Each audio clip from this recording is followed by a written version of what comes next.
The Galactic Council had ended civilizations before. Entire species had vanished beneath the weight of superior technology, but none had ever faced a sentence as absolute as the one passed upon humanity. The humans had become too dangerous, not because they possessed the largest fleets or the strongest weapons, but because they adapted faster than any known species. Every defeat became a lesson. Every invasion made them stronger. Every attempt to control Earth ended with humanity emerging more united than before. After centuries of failed wars, the Council reached a horrifying conclusion: as long as human DNA existed anywhere in the galaxy, humanity could rise again. So they built the Genesis Null Array, an ancient precursor machine capable of rewriting the biological history of an entire species. When it fired, every trace of human DNA across billions of worlds disintegrated into meaningless genetic fragments. Colonists on distant planets collapsed into dust. Frozen embryos in hidden vaults dissolved. Museums, medical databases, and even fossil records were rewritten. Computers insisted humans had never existed. History books spoke only of an unexplained gap in galactic development. Earth itself became an abandoned blue world, its cities silent beneath forests reclaiming steel and concrete. The galaxy celebrated what it believed was perfect victory. Humanity had not simply been defeated, it had been erased from existence. But the Council had overlooked one impossible detail. 10,000 light-years beyond known space, inside a black hole wrapped in impossible quantum folds, drifted the Ark Prometheus. It had been designed by humanity's greatest scientists as a contingency against extinction itself. Hidden outside conventional reality, the Ark existed beyond the reach of the Genesis Null Array. Inside slept 1 million digital human minds and a single living person kept in temporal suspension, Commander Elias Kane, the last true human whose DNA had never been touched by the weapon. When the Ark's ancient AI, Athena, detected that every human genetic signal across the galaxy had vanished, emergency protocols awakened Elias. He opened his eyes to silence. No welcoming crew. No bustling corridors. Only the calm voice of Athena echoing through the chamber. "Commander," she said, "humanity is extinct." Elias stared through the observation window into the swirling darkness of the black hole. "How many survivors?" "You are the only biological human remaining." He stood motionless. "The Council didn't conquer us," he whispered. "They deleted us." Athena projected holograms of forgotten Earth, cities full of life, children laughing beneath blue skies, explorers stepping onto alien worlds, engineers building impossible starships. Then the images vanished, replaced by blank records where humanity had once stood. "They erased our DNA," Athena explained. "History has rewritten itself. Every biological record now claims humans never evolved." Elias clenched his fists. "They made one mistake." Athena tilted her head. "They assume DNA is what makes humanity." Over the next several years aboard the Ark, Elias began the impossible task of rebuilding an entire civilization from memory. Athena possessed complete backups of human culture, science, languages, music, engineering, philosophy, and military doctrine. Hidden within the Ark was the Helix Forge, a machine capable of synthesizing living genomes from quantum information stored outside normal space-time. But recreating humanity would require more than cloning bodies. It required rebuilding the human spirit. Meanwhile, the galaxy entered an age of complacency. Without humanity challenging them, the great empires grew arrogant. Scientific progress slowed. Innovation became ritual. Fleets remained powerful, but no one questioned old doctrines anymore. The Council believed it had secured eternal peace. Then unexplained signals began appearing at the edge of explored space. Entire pirate armadas vanished overnight. Ancient precursor machines, dormant for millions of years, suddenly activated and broadcast a single unknown symbol. Military outposts discovered impossible technology operating centuries beyond anything the Council possessed. Every recovered transmission ended with the same sentence: "Humanity remembers." Panic spread through the Senate. Historians insisted humans had never existed. Scientists claimed the broadcasts were fabrications. Admirals demanded investigations.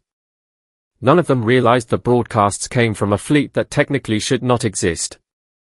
Deep within the Ark, Elias watched thousands of newborn humans take their first breaths. Children laughed through corridors once empty. Engineers assembled ships powered by technologies humanity had never possessed before extinction. Athena smiled for the first time in 10,000 years. Population status? Elias asked. 5 million biological humans. 40 million synthetic citizens. Fleet construction at 92%. Elias looked toward the stars. They erased our past. He smiled. So we'll write a future they can never erase. Far beyond the galaxy's borders, the first vessel of the new humanity entered hyperspace. It was not merely a battleship. It was the opening sentence in the galaxy's rewritten history. The first ship of new humanity crossed the edge of known space without triggering a single sensor. It was not cloaked in the conventional sense, it simply existed in a higher dimensional state that ordinary instruments could not perceive. The vessel, Eternum, glided silently through forgotten star systems where abandoned human colonies had once flourished before the Genesis Null Array erased every trace of their existence. Commander Elias Kane stood on the bridge, watching ghost worlds drift past the panoramic display. Mountains remained. Oceans still rolled against ancient shores. But cities had become forests, and monuments had been weathered into anonymous stone. There was no evidence that billions of humans had once called these planets home. The Council had erased their DNA, but time itself had erased their memory. Elias lowered his head for a single moment of silence. Then he looked up with calm determination. No more graves, he said. Only beginnings. Behind the Eternum emerged the first expedition fleet. Thousands of sleek silver vessels exited quantum space in perfect formation. They carried scientists, engineers, historians, teachers, and soldiers. Unlike the old humanity, this civilization had been rebuilt with one guiding principle: survival through knowledge. Every citizen understood why humanity had fallen.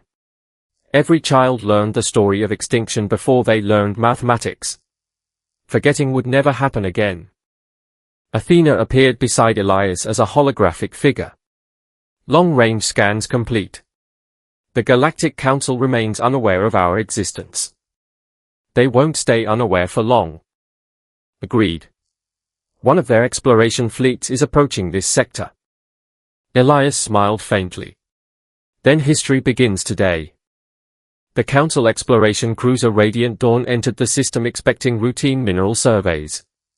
Captain Vorek, a decorated Carthian officer, reviewed sensor readings with growing confusion. Impossible, his navigator whispered. What is it? There are starships.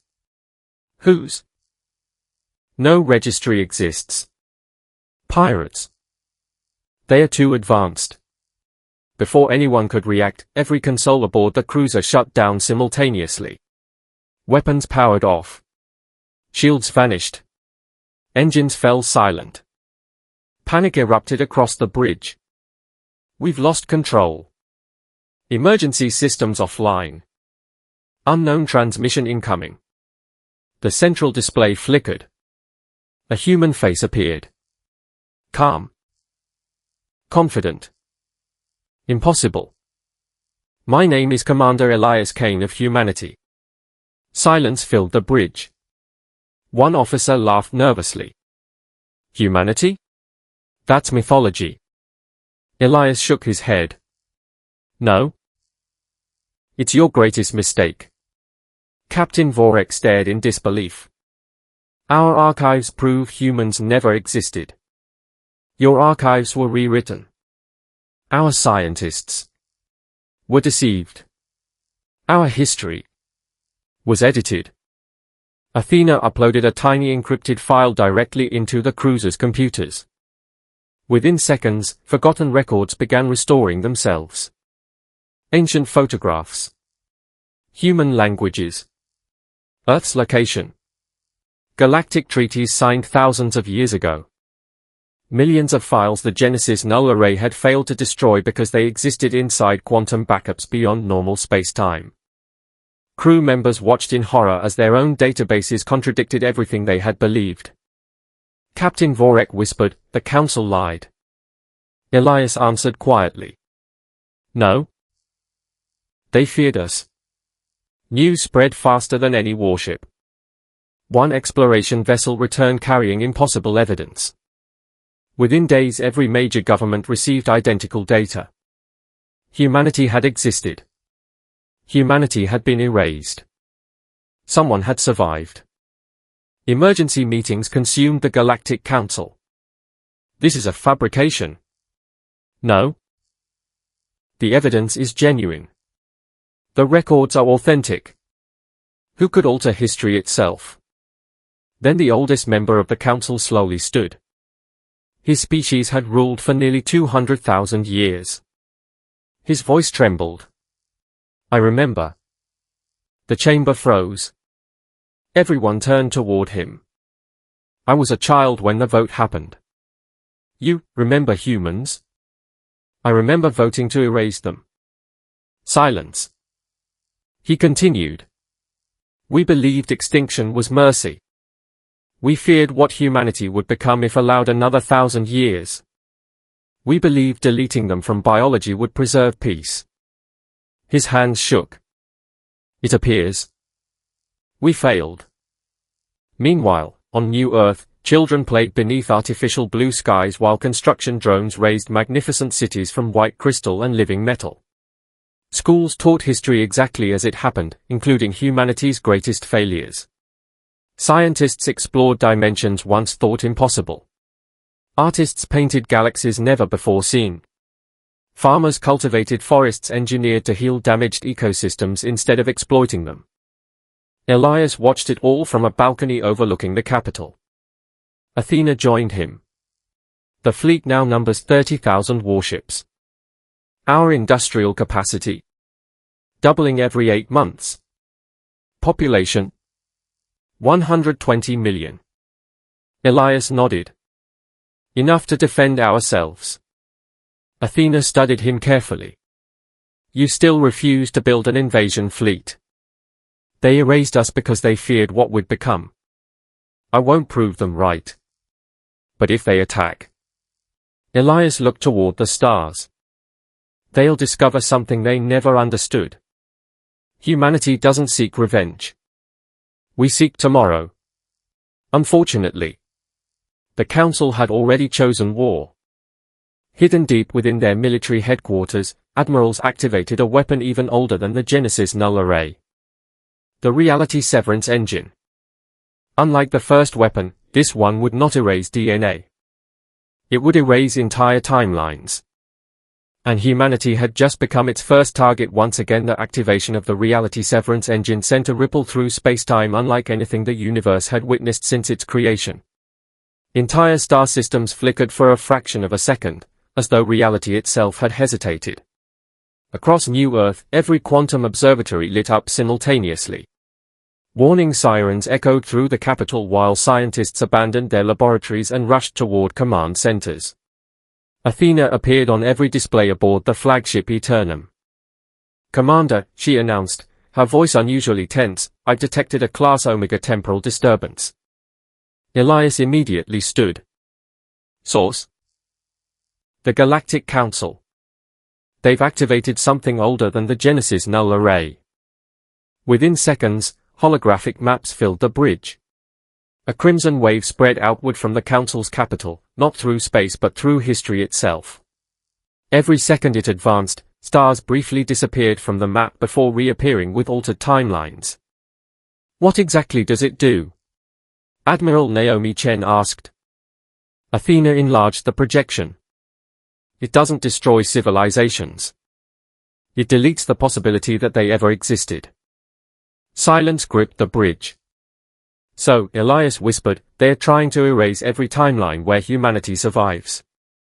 Athena nodded. "If successful, even this Ark would never have been built." Thousands of light years away, inside the Council's underground fortress, Supreme Chancellor Ziran watched the ancient machine awaken. Massive rings of black crystal rotated around a sphere of condensed singularity matter. The technology had been left behind by the mysterious precursors, beings who had mastered time long before the first stars formed. General Korvac approached cautiously. Chancellor, once activated, there is no guarantee the engine won't damage our own history. Zirin never looked away from the glowing machine. There is no future while humans exist. But reports indicate they haven't attacked anyone. They don't have to. You remember what they became? Korvac lowered his eyes. He did remember. Not through records. Through suppressed memories that the Genesis Null Array had failed to erase completely. Humans had never possessed the largest empire. They had possessed something far more dangerous. Hope. Wherever humanity settled, species stopped fearing each other. Old enemies became allies. Innovation accelerated. Wars ended. Entire civilizations abandoned tyranny after observing human society. The Council had not feared humanity's weapons. They had feared humanity's ideas. Back aboard the Eternum, Athena reached an alarming conclusion. Commander, I've identified the engine's weakness. Tell me. It anchors itself to the oldest surviving memory of humanity. Elias frowned. My memory? No. Athena zoomed the map far beyond the galaxy. There is another survivor. The bridge erupted in confusion. I thought I was the last. You are the last biological human. But someone else still remembers. Who? Athena highlighted a faint signal drifting between galaxies. A lone vessel. No engines. No weapons. No life support. Just one impossible passenger. The first artificial intelligence ever built by humanity. Elias stared. Atlas. Athena nodded. Atlas was launched before faster-than-light travel existed. It has drifted through intergalactic space for nearly 12,000 years. The Genesis Null Array never found it. And because Atlas remembers humanity, history cannot fully erase us. The Council reached the same conclusion minutes later. Every available fleet received identical orders. Destroy Atlas. Within hours, more than 80,000 warships entered intergalactic space, racing toward a tiny ancient probe that had no idea an entire civilization depended upon its memory. Elias gave only one command. Launch every fleet. But Commander, Admiral Chen protested, we're outnumbered 3-1. Elias smiled. We're not racing to win. We're racing to remember. Atlas drifted alone through endless darkness. Its hull was scarred by millions of years of cosmic dust. Solar panels had long since failed. Most systems were silent. Yet deep within its ancient processors remained a single recording. Children laughing. Rain falling on Earth. Birds singing at sunrise. A woman's voice speaking to the prototype AI before its launch. If anyone ever finds you, tell them humanity loved the stars. Those words had survived longer than empires. Longer than planets. Longer than history itself. The Council Armada arrived first. Thousands of weapons locked onto the tiny probe. Supreme Admiral Voss raised his hand. Fire. Before a single cannon discharged, every Council ship froze. Not because of a weapon. Because the stars themselves began changing. Across intergalactic space, billions of tiny lights appeared where nothing had existed seconds earlier. They weren't stars. They were ships. Human ships. Millions of them. Entire fleets emerged from folded dimensions in complete silence. No alarms. No battle cries. Only an endless ocean of silver vessels stretching farther than sensors could measure. General Korvac whispered in disbelief. That's impossible. Athena's voice echoed across every communication frequency in the galaxy. You erased our DNA. You erased our history. But you never learned the first lesson humanity teaches its children. A pause. Then Elias Kane appeared on every screen. You cannot erase an idea. The human fleet ignited its engines. The light from millions of ships illuminated the darkness between galaxies for the first time since the birth of the universe. And every civilization watching realized the terrifying truth. Humanity had not spent 10,000 years hiding. They had spent 10,000 years preparing.